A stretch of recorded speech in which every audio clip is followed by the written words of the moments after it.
they started getting a little super crazy. But you can't, because fuel is fuel, so that's going to fluctuate, but you can't really judge an operating cost because you don't know if somebody has a paid off truck. You don't know, like that, what their insurance payments are. Well, I'm just talking about just the general maintenance, like the tires, the oil changes, all that. I think it's pretty steady. I mean, because like pandemic, everybody like gouged a little bit, then it kind of went back to I don't really price it out because I'm a company dude, but I do notice when I drive by and see, like 10 tires for like $7,000. Yeah, so I mean, like it's really depends. I mean, insurance prices skyrocketed, yeah, exactly. Bro. You know what I mean? There's so many different factors that go on. I mean, I've just been reading in Overdrive that maintenance is up year on YOY, so I just didn't know if anybody else had noticed that. I've paid the past 2 years. I've paid around $450 to $550 depending where I get my PM service done on my truck. So it's kind of stayed the same. It's fluctuated a little bit, but it also fluctuates by state and where you go on who wants to bend you over the quickest. Wait, what were you paying $450 for? Taxes and all that. $450 to $550 for what? I'm sorry, because I was reading oil change. $450. Yeah. I mean, it's nuts, bro. I mean, there's so much shit going on. Like the fucking insurance is probably going to be the biggest killer right now for people, especially if you're new company. Dude, people are telling me they're trying to pass bills with raising the insurance to $2 million for everybody. Well, that's like $30 difference a month. That's not a big deal. It's just, is it really? Yeah, dude. That ain't shit. Just basically like the insurance costs, because all the fraud and stealing and somebody says their insurance went up 42% in the comments. Yeah, that's nuts, bro. I don't know. You need to get a new insurance agent. I thought we were paying more than we were paying, and I asked my wife, what are we paying for insurance? And then she gave me a fucking rate that I was like pleasantly surprised with. Oh, dude. Mr. Jorge, how we doing, sir? Hey, you know how they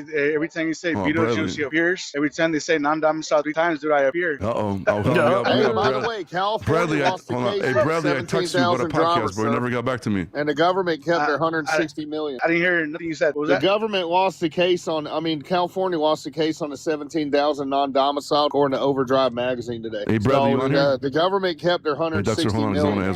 Bradley, you on here? I am. What's up? I texted you, bro, about the podcast. You never got back to me. You on my cell phone? You text me, or like on this app here? Like no, on your. I think on your phone. Obviously, I did fine, so I apologize. Was it on here? On your phone, texted your phone because you gave me your numbers. I'm pretty sure I checked later, and I'll text you again because I wanted to jump on. Fuck, I forgot. I googled it, but you work decent sized brokerage. I forgot which one. Was it Nolan or fucking NTG, right? I'm Suntech. Suntech. There you go. Okay, my bad. They're almost the same. Since we're already on this broker talk, bro, what are you seeing? Since obviously I see you're a pretty decent sized agent, right? Yeah. If my phone cuts off, it's because I'm too broke to pay the bill because rates are up so much. So. Man.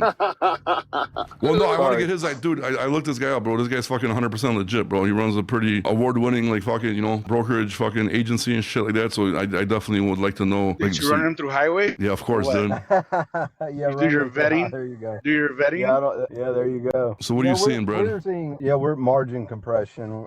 Tender rejections way up, and obviously that's pushing more onto the spot market. And rates are up, and capacity's heightened. The question for us is, and I'm interested in your guys' opinion, without bias, is this a temporary thing or seasonality? There's still some displacement, or are we going to see it level out or drop some? Or personally, if rates stay up, I think it's going to help the market. My question is, how long does this last? And wish I knew, bro. If I did, I'd be rich. This is the third broker up here that said the same thing Dexy said. I think it's going to taper off a little bit. Nothing. But I think. Okay, we got to go one at a time. I think with the non-domicile, hold on, slow down. Okay, so we're going to go one at a time. Somebody was saying, who wants to go first? So that way we don't keep on interrupting each other. Start from the top. Okay, so Happy, we don't give a shit about him. Josh, were you talking? Yeah, so I think it's going to taper down a little bit. Now, I don't think it's going to be the $2 mile rates, $2.20, you know what I mean? West Coast, I feel like it's going to stay maybe in between $3.25. I could see it come down to about, $3.50, $3.60, depending where you're going. I don't think it's going to be $4 a mile sustained, but I still feel like the rates are going to be up just due to the fact of all these odd-off areas as well. Like Texas had a broker call me today, a buddy of mine, offering $4 or $5 a mile to move freight. I don't think it's going to stay that high, but I think it's going to stay at a profitable margin. Just the customers are going to have to give y'all more in the long run. Okay, what about you? Seriously, what do you think? I